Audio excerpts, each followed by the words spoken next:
Полуденное солнце беспощадно жгло улицы Санта-Клары. Воздух дрожал от жары, асфальт казался расплавленным, а редкие прохожие искали спасения в тени. Город жил своей суетной жизнью. Машины сигналили, дети продавали фрукты, уличные музыканты играли под балконами, но никто не замечал девочку, идущую по краю дороги с мешком пустых бутылок.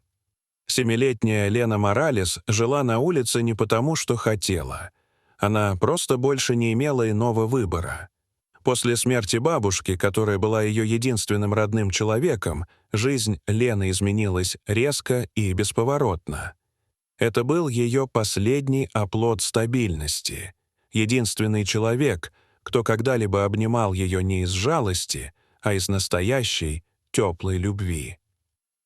После ухода бабушки мир стал резким, шумным и равнодушным.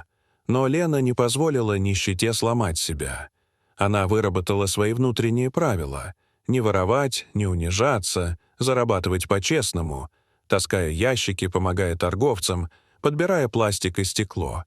Улица стала ее школой, испытанием и зеркалом одновременно. Однажды, проходя мимо моста Сан-Филиппе, она услышала шум и крики. Инстинктивно остановилась. Кто-то упал в воду. Лена бросилась к перилам и увидела. В бурной реке барахтался мужчина в дорогом костюме.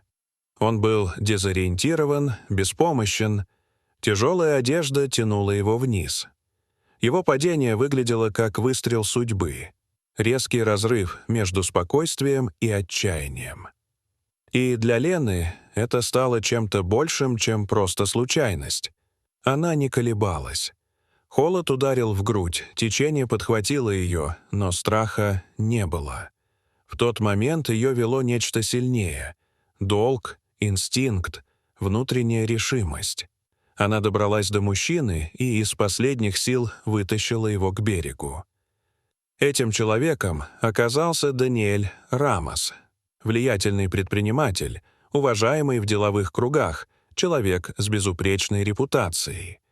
Но за внешним фасадом скрывался разлагающийся мир. Даниэль был втянут в долговую яму из-за зависимости от азартных игр. Он задолжал огромные суммы Оскару Веге, криминальному лидеру, который не прощал слабости.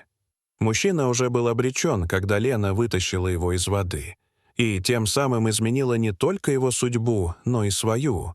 Он был поражен не только поступком девочки, но и ее спокойной уверенностью. На вид — обычная уличная беспризорница, но в глазах горело то, чего не было у многих взрослых — сила духа, выдержка, ясность. Лена не просила награды, не пугалась угроз. Она просто сказала, что увидела, что случилось. И этого оказалось достаточно, чтобы изменить все. Оскар Вега, узнав, что Даниэль выжил, пришел в ярость. Он воспринимал неудачи как личное оскорбление. И теперь Лена, эта уличная девочка, стала его новой целью. Он поставил цену за ее поимку и начал охоту. Даниэль попытался спрятать Лену, но она отказалась. Ее не пугали угрозы. За годы жизни на улицах она сталкивалась со злом в самых разных формах. Но впервые у нее появилась цель — не просто выжить, а сделать что-то важное.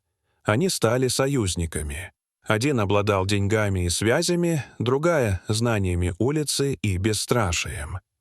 Лена начала собирать информацию. Ее знали почти все — уличные продавцы, таксисты, охранники, бабушки у овощных ларьков. Ей доверяли. Вскоре она узнала о Томасе, бывшем помощнике Веги, который был ранен и больше не участвовал в делах. Она навестила его, принесла еду, поговорила по-человечески. Томас сначала отнекивался, но, увидев решимость Лены, рассказал о видеозаписях, которые Вега использовал для шантажа влиятельных людей. Эти записи были ключом к его власти. Вместе с Даниэлем они разработали рискованный, но четкий план. Встреча на складе. Фальшивый выкуп. Скрытые камеры. Прямая трансляция в участок комиссара Россы, одного из немногих честных полицейских в городе. Лена сама установила технику. Она не просто хотела правосудия, она хотела покончить с чувством страха, которое окутывало улицы. Когда Вега начал встречу с Даниэлем, он быстро почувствовал подвох. Он стал нервным, требовал больше, угрожал. Но уже было поздно. Его признания о шантаже, убийствах, вымогательствах шли в эфир. В последний момент Лена, зная, что ее ищут, обесточила здание, вызвав хаос. Полиция ворвалась внутрь. Вега был задержан. Этот день стал символическим концом эпохи страха. Но Лена и Даниэль не остановились на этом. Вместе они основали центр для уличных детей под названием «Новые горизонты». Он стал не просто местом, где можно было поесть и переночевать. Это было живое пространство, где учили мечтать, снова доверять взрослым, восстанавливать достоинство. Лена принимала участие в построении программ. Она понимала, что нужно этим детям, потому что сама была одной из них. Спустя год Центр помог сотням подростков. Мальчики, которые раньше спали на лестницах, теперь учились читать. Девочки, брошенные семьями, стали художницами и волонтерами. И все они знали, кому обязаны. Той самой девочке, что когда-то прыгнула в реку, чтобы спасти незнакомца. На международной конференции Лена стояла перед министрами, мэрами и президентами. Она говорила без бумажки, просто и искренне. Она не просила жалости, не призывала спасать всех. Она рассказывала, что когда один человек решается сделать добро, не требуя ничего взамен, это может изменить города, страны, поколения.